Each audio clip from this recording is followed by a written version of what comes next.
네, 윤석열 정부 출범 100일을 맞아서 오늘 특별한 분을 모셨습니다. 대통령이 지난 월요일 77주년 광복절 경축사에서 대북 메시지로 담대한 구상을 밝혔는데요. 이 구상을 구체화할 주무부처 중 한 곳입니다. 권영세 통일부 장관 나오셨습니다. 안녕하세요. 예, 안녕하십니까. 권영세입니다. 예, 담대한 구상에 대해서 간단히 설명을 좀 해 주셔야 되는데 그 이전에 이제 언론 보도들을 보면 이명박 정부의 비핵 개방 3천과 상당히 비슷하다 이런 지적도 나오고 있는데 다른 점도 분명히 있을 것 같습니다. 예, 그렇습니다.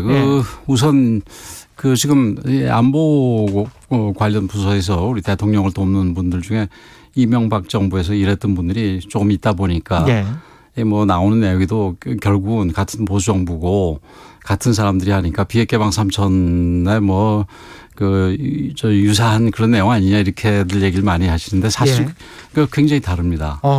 그래서 이거는 비핵 개방 3천이라기보다는 과거 있었던 여러 가지 비핵화 관련 대북 제안을 집대성했다고 생각하시면 될 겁니다.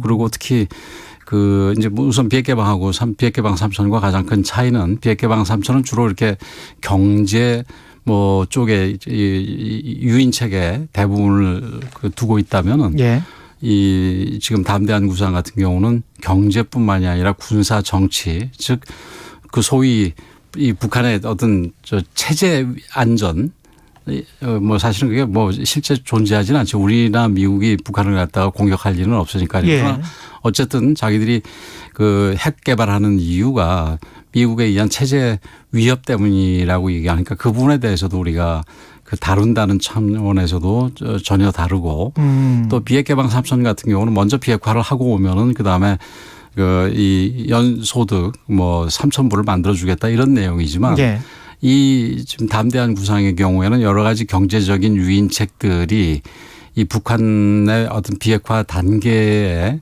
조응해서 이 동시적으로 이행한다는 점에서도 큰 차이가 있습니다. 그래서 단계에 조응해서 동시적으로 이행한다는 게 북한이 요만큼 나가면 우리도 같이 요만큼 나가고 우리가 요만큼 나가면 북한도 비핵화 관련해서 요만큼 나갈 수 있게 약간 서로 이렇게 동시적으로 이행해 나가 점진적으로 동시적으로 이행해 나가는 거지요. 그러면 초기부터 북한이 협상장으로 나오게 되면 그때부터 어떤 유인책 경제적인 유인책이 제공될 수 있는 겁니까? 예, 물론입니다. 지금 우리 대통령께서 지난 8월 15일 경축사에서 한 6가지 정도를 얘기를 하셨는데 그 내용들이 어떤 거는 거의 완전한 비핵화 단계에서 이루어질 수 있는 부분도 있지만 어떤 부분은 아주 초기 단계 실질적인 비핵화 단계까지 들어가지 않는 상황에서도 실현이 가능한 부분입니다. 예를 들어서 이 식량과 자원의 교환 프로그램 소위 리소스 푸드 익스체인지 프로그램이라고 RFEP이라고 하는 부분이 있지 않습니까? 그런 부분 같은 경우는 비핵화 협의 초기에부터 시작이 될 수 있다는 거지요. 그래서 그런 부분은 좀 획기적이다 이렇게 얘기를 할 수 있겠습니다. 첫 번째 지적하신 경제 유인책뿐만이 아니고 군사 정치적인 어떻게 보면 제가 이렇게 표현할 수 있을까요? 패키지로 제공될 수도 있다. 물론입니다. 다 같이 이게 부분이 모여서 전체 하나 일체가 되는 거지요. 그래서 사실은 우리나라에서 많은 전문가들이 과연 몇십 년 걸쳐서 만든 핵 프로그램을 그리고 체제의 어떤 안전을 위해서 꼭 필요하다고 생각하는 핵 프로그램을 경제적인 유인책만 가지고 포기하겠느냐 그런 생각은 아예 잊어버려라 이런 식의 비판들이 많지 않습니까? 그리고 이 계획이 우리 대통령께서 사실은 경축사에서는 경제적인 유인 얘기만 하고 안보 관련 체제 안보 관련 얘기를 하지는 않으시니까 거기에 대한 비판도 굉장히 많았는데 그 이후에 이제 안보실의 1차장이 백브리핑 하면서 이 군사 정치적인 얘기들 즉 체제 안전 보장에 관한 얘기들을 많이 담고 있다 이렇게 해서 설명이 되긴 됐습니다마는 저희들도 경제적인 유인책만 가지고는 북한의 비핵화를 단기간에 이끌어내기는 쉽지 않다라는 부분에서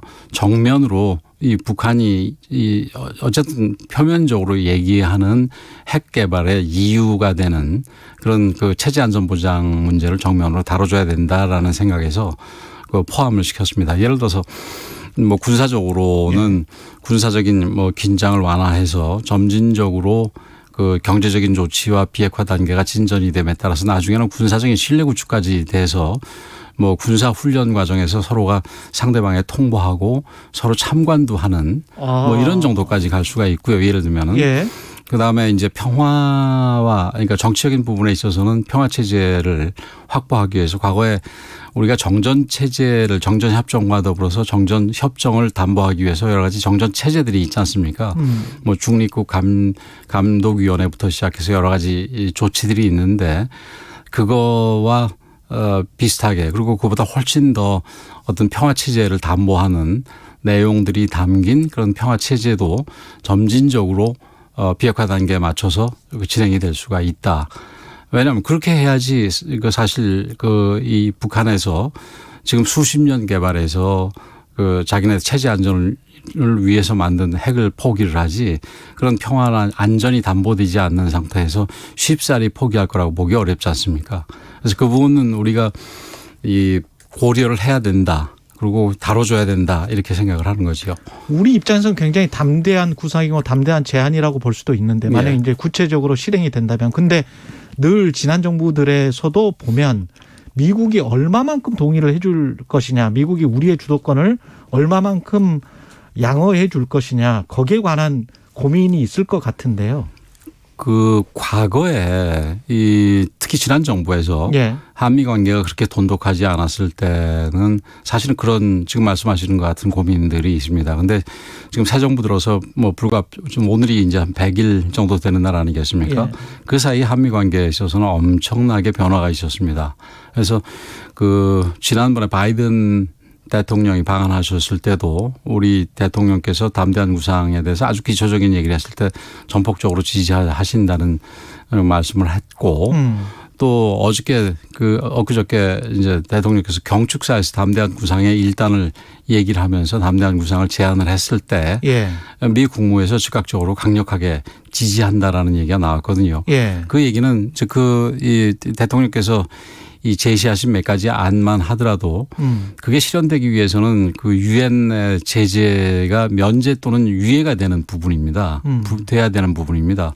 그럼에도 불구하고 강력하게 한다는 얘기를 하는 것은 실천 과정에서 제재가 유예되거나 면제되는 부분까지 포함을 해서 지지한다는 얘기입니다. 그렇군요. 그래서 한미 관계가 그야말로 엄청나게 변했고 그런 또 이제 다른 한편으로 한미 관계가 든든해지니까 우리가 자신 있게 대북 혹은 뭐 나중에 중국하고도 관련이 되는 부분입니다만 중국에 대해서 우리가 과감한 조치를 취하더라도 그러니까 이 미국과 사이에서 한미 관계에서 어떤 신뢰의 뭐랄까요 의문이라든가 의심이라든가 이런 것들이 그런 게 없기 생기지 때문에 않게 된다. 자신 있게 제시할 수가 있게 된다. 이런 면에서 한미 관계의 강화가 더욱더 중요하다. 이렇게 또 얘기할 수가 있겠습니다. 중국에 대해서 과감한 조치라는 건 중국에 대해서 부정적인 게 아니고 중국에 대해서 상당히 긍정적인 그러니까 중국은 뭐 일예로 든 겁니다만은 예를 들어서 무슨 치포라든지 그렇죠. 이런 부분에 있어서 중국과 이게 아주 허심탄회한 대화를 하는 부분에 대해서 그리고 지난번에 박진 장관이 중국에 가서 치포가 또 이 개방적인 거를 이 플랫폼이 되게 뭐 노력하겠다 이런 부분들이 경우에 따라서는 이 한미 관계가 불편한 상황이라면은 왜 너희들대로 마음대로 개방이 많이야 이런 얘기를 하냐 이런 얘기가 나올 수 있는 거거든요. 근데 그 부분에 대해서는 지금 한미 관계가 워낙 돈독하기 때문에 한국이 취포 내에서 어떤 행동을 취하든 미국의 국익과 어긋나는 일은 하지 않을 거라는 신뢰가 있기 때문에 그런 부분에 얘기를 하더라도 미국에서 뭐 오히려 전적으로 지지하지 시비를 걸거나 반대하지 않는 이유입니다. 그럼 만약에 북한이 어떤 대화의 조건으로 한미연합훈련의 중단이 가능하냐라고 제시를 한다면 우리가 주도권을 갖고 미국에게도 이야기를 하고 북한과도 대화를 할 수 있습니까? 그 부분에 있어서? 원론적으로는 어떤 문제도 대화를 할 수가 있겠지만 이제 아무리 담대한 구상이라 하더라도 우리가 양보해서는 안 되는 부분들이 있지 않습니까?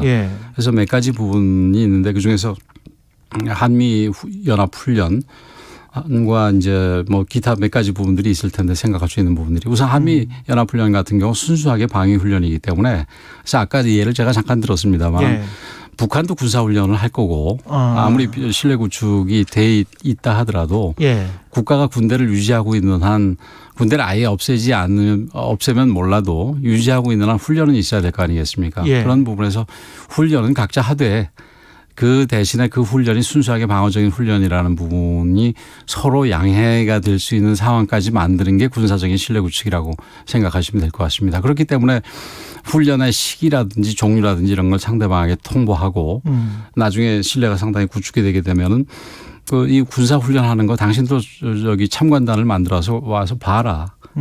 그 대신 뭐 우리도 너희들 군사 훈련하는데 어떻게 하는지 가서 보겠다. 이런 부분들 같은 경우는 굉장히 이 신뢰가 진전된 부분이겠지요. 그 장관님이 대북 관계가 이어달리기라고 말씀하셨고 지난 정부에서 통일부 장관을 하셨던 정세현 전 장관이 그 부분에 관해서 굉장히 극찬을 하시더라고요. 예. 근데 이제 그런 이어달리기라는 측면에서 본다면 어떤 마지막 골 목표가 예. 어떤 종전이랄지 아니면 그와 유사한 어떤 그런 것들로 가능한 겁니까? 그런 목표 설정이? 종전 선언이랄지 이런. 이거 통일 정책의 궁극적인 예. 그 엔드 스테이트랄까요? 그건 예. 뭐 통일이지요. 근데 예. 그 전에 이제 잠정적인 엔드 스테이트 잠정적인 최종 목표는 남북 간의 완전한 평화 체제. 평화 예. 체제가 갖춰지는 부분인데 아까 종전 얘기를 했습니다만은 그러니까 지금 현재는 이제 정전 체제고 그렇죠.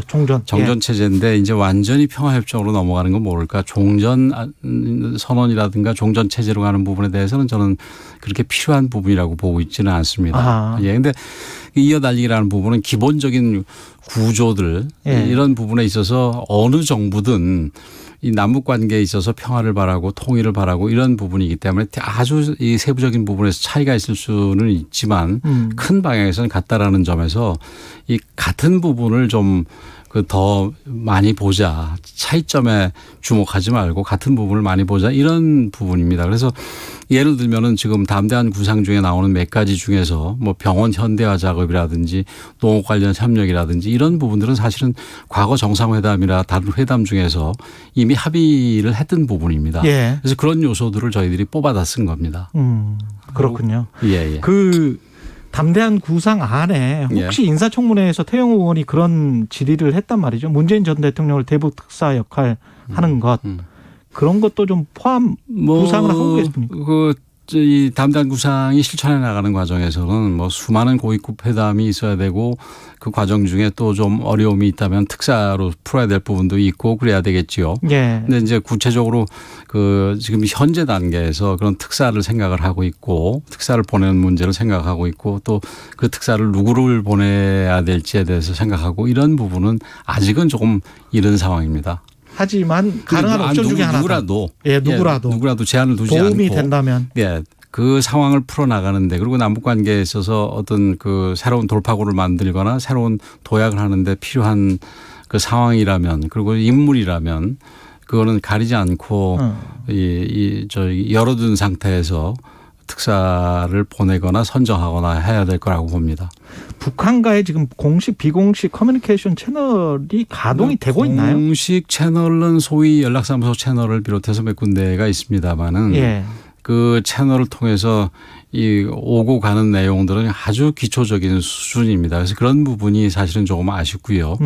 앞으로 이 담대한 계획에 구체적으로 이제 제안이 되고 뭐 우리 대통령께서 이미 제안을 하신 부분이고 언제든지 대화를 시작할 수 있는 상황입니다만은 아주 좀 더 구체화해서 현실적으로 이 세부적인 내용까지 제안을 하게 될 때는 그런 내용이 논의되는 대화 채널이 반드시 열리기를 희망합니다. 그러나 지금 단계에서는 잘 아시다시피 지난 5월 16일 날 우리가 그 북한의 코로나 발발 소식을 듣고 우리 코로나 상황에 북한을 위해서 보건, 방역 이런 분야에서 협력할 의사가 있다라는 내용에 그러니까 만나자라는 내용의 통지문을 보내려고 그랬는데 그것도 북한에서 거부해서 그러니까 전달을 하지를 못했지요. 그런 부분은 아쉬움이 있습니다만은 우리가 좀 더 그 진정성을 더 보이고 우리의 태도에 대해서 그 북측에서도 이제 계산 예측 이런 게 가능하다고 생각이 될 때는 뭐 대화에 나올 수도 있다고 생각을 합니다. 그 시점은 언제나 되리라고 보세요. 우리가 아무리 담대한 구상을 하고 계획을 보인다고 하더라도 북한이 어떤 처한 처지 그리고 북한 나름대로 계산이 분명히 있을 거란 말이죠. 그렇죠. 예. 그 계산의 구체적인 내용은 모르겠습니다만은 예. 제가 뭐 어떤 다른 언론과 인터뷰를 하는 과정에서 아무리 미슐린 뭐 이 3스타 셰프가 예. 맛있는 음식을 만들어도 결국 먹는 사람이 안 먹으면은 할 수 없다. 그렇죠. 이제 그렇게 얘기를 한 적이 있습니다만은 그건 뭐 그냥 객관적인 얘기고 우리가 음식을 조금 더 정성 들여서 더 맛있게 준비를 하고 또 다른 한편으로는 그 북한을 먹는 사람을 더 설득을 하고 뭐 경우에 따라서는 제재를 통해서 압박도 하고 해서 먹을 수 있도록 하는 게 저희들의 역할이라고 생각을 합니다. 예. 지금 이제 남북 관계 쭉 이야기를 했고요. 시간이 조금 남아서 예. 정치적인 이야기 여쭤볼게요. 거기에는 훨씬 더 제약이 많습니다. 예, 예. 관련해서 지금 뭐 어제 압수수색 여러분이 됐는데 야당에서는 특히 이제 청와대 참모 지냈던 민주당 의원들은 망신 주기용 쇼일 뿐이다. 뭐 이렇게 지금 주장을 하고 있습니다.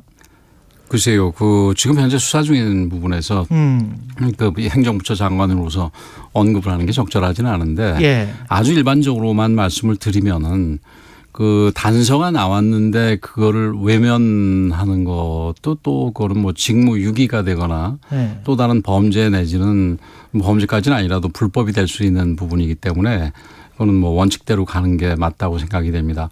그게 이제 뭐 결국은 뭐 이 남북 관계에서 어떤 남측의 조치들과 관련된 부분 아니겠습니까? 예.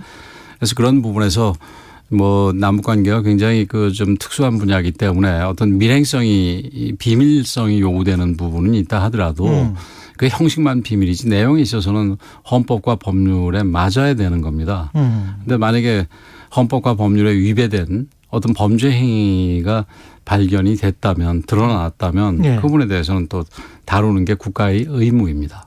헌법과 법률에 위배됐을 것이라고 지금 추정할 만한 혐의 내용이 뭘까요? 글쎄요. 뭐 제가 그 수사의 구체적인 사항을 보고받는 위치가 아니라서 예. 모르겠습니다만은 그 언론에 나온 걸로만 보면은 무슨 뭐 직권남용이라든지 이런 부분으로 얘기가 되는 걸로 알고 있습니다. 예를 들어서 서류를 만들 때 객관적인 사항은 이건데 그거를 압력을 넣어서 뭐 다른 방향으로 바꾸라는 지시를 했다라는 부분에 혐의가 두어진 것처럼 뭐 제가 이야기는 그렇게 알고 있습니다. 그냥 객관적인 상황이 뭐 북송을 할 상황이 아니었는데 북송을 했다. 라는 게 나와야 될 텐데 그 근거 자료나 이런 것들이 지금 그거보다는 제가 뭐 알고 있기는 북송보다는 뭐 서해 공무원 공무원 피살 사건 쪽이 많은 것 같습니다. 아 그렇군요. 예. 그쪽에 관련해서는 그러니까 거기는 사실은 저기 동해 쪽에서 북송 부분은 그 통일부가 관여한 부분이 많은데 예. 서해 쪽은 사실은 그 통일부가 관련된 부분이 별로 없습니다. 그런데 뭐 내용이 거기서 쟁점이라는 게 그 이제 구할 수 있었을 때 구하지 않은 이유 또 그 전에 이게 월북이라고 이렇게 발표한 이유. 예. 그다음 월북이라고 그 판단이 안 들었음에도 그렇게 판단해서 발표토록 한 이유 이런 부분에 있어서 문제가 있다는 건데 그것도 뭐 저는 언론을 통해서 한 내용이기 때문에 제가 이것보다 더 나가는 건 적절하지 않은 것 같습니다. 예. 그리고 지금 통일부 장관이시지만 사실은 선대 본부장을 하셨고 인수위 부위원장을. 그건 뭐 선거 때 얘기죠. 그렇죠. 예. 그리고 지금 당이 상당히 안 좋은 상황이지 않습니까? 예. 국민의힘이. 그런 상황에서 아마도 전당대회를 전반적으로 정기국회 다 끝나고 할 것 같다라는 보도들이 나오고 있기 때문에 그렇게 되면 내년 1월쯤에 될 수도 있을 것 같고 그 사실은 장관님을 예. 당대표의 적임자라고 생각하는 분들이 굉장히 많은 것 같더라고요. 그 정도 시점이 되면 이제 일기 내각이 한번 리셔플이 예. 되는 과정이기 때문에 어떻게 생각하세요? 글쎄요, 뭐 거기에 대해서 제가 할 얘기는 그 없습니다만은 예. 뭐 안 하는 게 좋겠습니다만은 뭐 조금 이르지 않을까요? 뭐 그 지금 옛날 같은 경우는 2월에 정부가 시작을 했지만 지금 5월에 정부가 시작을 하니까 뭐 어떻게 될지 모르겠습니다만은 일단은 제가 코멘트하는 자체가 적절하지 않은 것 같습니다. 코멘트하는 것 자체가 적절하지 예. 않다. 아, 좀 다른 질문도 굉장히 많은데 정치적인 질문이라서 조금 좀 꺼려하시는 것 같기도 예. 하고 시간도 거의 다 됐습니다. 뭐 꺼려라기보다는 제가 할 수가 없어서 그렇지 뭐 저도 기본적으로 정치인인데 그렇죠. 예. 생각이 왜 없겠습니까? 알겠습니다. 저기 뭐 구체적인 사안마다 예. 이런저런 개인적인 여기까지. 생각이 있는데 예, 여기까지 언제 또 듣겠습니다. 편하게 그 좀 뭐 이제 제가 다시 한번 초대해드리겠습니다. 예, 예. 권영세 편하게, 통일부 장관이었습니다. 기다리겠습니다. 고맙습니다. 제가 서대문 혁명